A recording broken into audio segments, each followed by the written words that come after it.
இன்னைக்கு டெட்டில் சைக்காலஜி சீரீஸ்ல செகண்ட் கொஸ்டின் பார்க்க போறோம். Okay, the term used to refer to fear of crowd is dance. Right. அப்ப கூட்ட நெரிசலை பார்த்து பயப்படுறதுக்கு பேர் என்ன சார்? இப்போ நம்மலாம் நல்லா ஃபெமிலியர் ஆயிருப்போம், கரூர்ல என்ன நடந்துச்சு. அப்ப அந்த கூட்டம் அப்படிங்கிறது எதை பத்தியும் கவலைப்படாம அங்க போனாங்க. அப்ப அவங்களுக்கு பயமே இல்லை.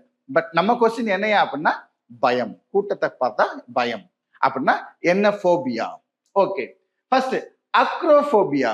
அப்ப அக்ரோஃபோபியானா என்ன அப்படின்னா ஹைட்டை பார்த்து பயந்தா உடனே அதுக்கு பேர் சொல்லிடலாம் அக்ரோஃபோபியா.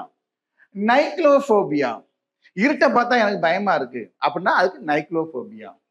அப்ப ஆர்க்ளோஃபோபியா அப்படின்னா அதுதான் என்ன அப்படின்னா கூட்டத்தை பார்த்து பயப்படுறது. அப்ப ஆட்டோமேட்டிக்கா நமக்கு அடுத்தது வந்துடும். அப்ப ஃபைரோஃபோபியானா என்னையா அப்படின்னா தீயை பார்த்து பயந்தான், ஃபயரை பார்த்து பயந்தான் உடனே அதுக்கு பேர் சொல்லிடலாம் பைரோஃபியா. அப்ப அக்ரோஃபியானா ஹைட்டு, நைக்ளோஃபியானா இருட்டு, அப்ப பைரோஃபியானா ஃபயர். ஓகேவா?